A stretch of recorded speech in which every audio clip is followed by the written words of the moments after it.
Hi everyone, this video is the first video in hopefully a series of videos where we'll explore the internals of Postgres. In production Postgres systems, there could be hundreds of clients wanting to connect and interact with Postgres. That's what this video is all about. How does Postgres handle these concurrent connections?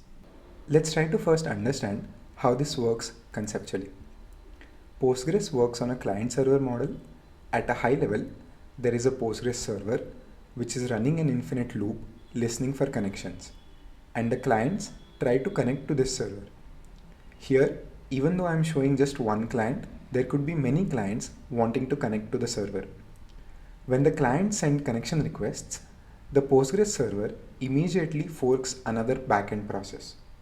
This fork process is going to be responsible for this connection.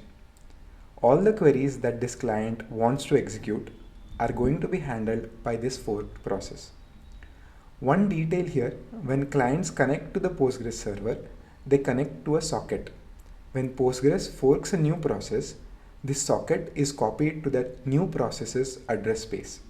So from the Postgres server's point of view, the Postgres server spawned a new process. But from the client's point of view, it's still talking to the same Postgres process. Now that we know at a high level how Postgres handles connections, let's try to see this in action.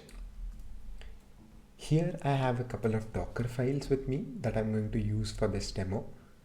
One is a Docker file for a Postgres instance, and the other is a simple Python application which is going to connect to Postgres for us and try to execute some queries. I'll link the Docker files in the description. I've already built both the images, so now we can run the Postgres container and try to execute into it. Once we're inside the Postgres container, we can run the command psaux to list all the processes running inside this container. We already see that there are several Postgres related processes that are already running here. We'll worry about them later. For now, the most important process for us is the one with PID 1. This is called the postmaster. This is the Postgres server which runs an infinite loop to listen for connections. When we start Postgres, this postmaster process starts first and then it spawns all the other processes that we see here. The postmaster process has other responsibilities as well other than simply listening for connections, but we'll get to those later.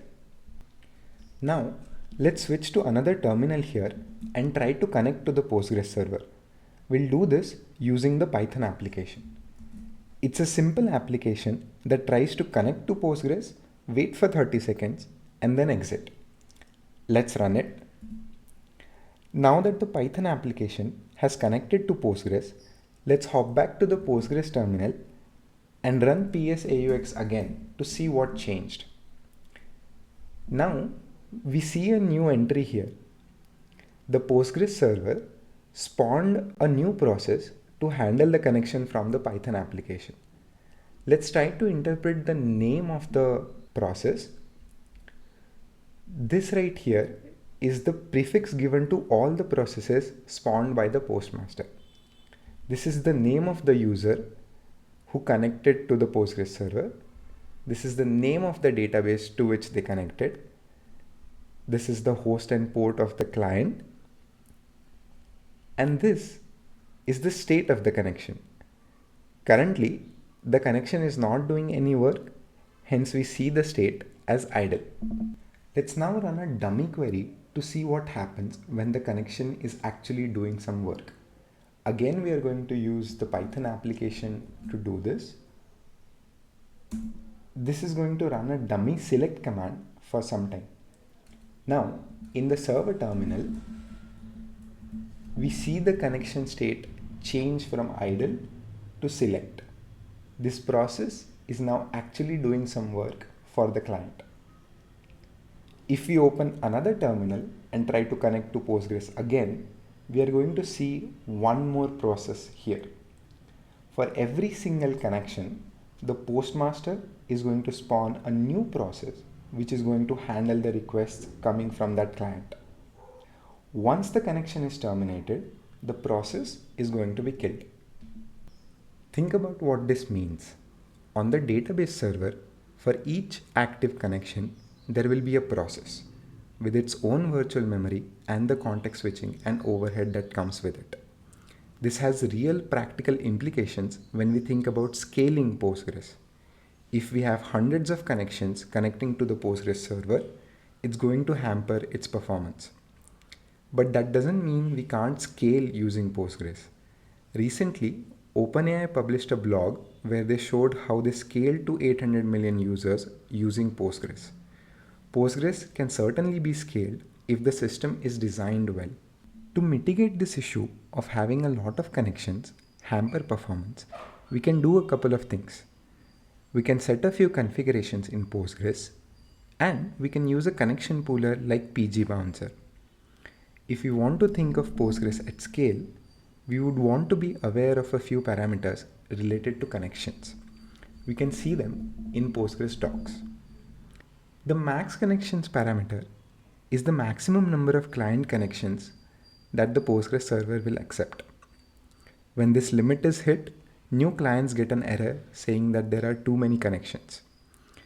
We might be tempted to just increase this to serve more clients, but remember, each connection is a process with its own overheads.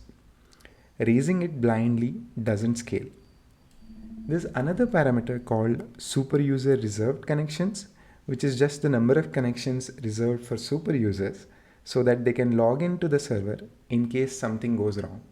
Setting these parameters doesn't really solve the problem. If we have an application with hundreds of concurrent users, we can't afford to have hundreds of Postgres connections. The max connections limit can get hit very quickly. The standard solution is to use a connection pooler, such as pgbouncer. It sits between your application and Postgres server. pgbouncer or any other such service will have a small pool of real Postgres connections, and it will multiplex many application connections onto them. So your application thinks it has 500 connections, but the Postgres server only sees 20 of them. Getting into pgbouncer is out of the scope for this video, but it's worth knowing that it exists and it's a standard solution used to overcome the process overheads of connections.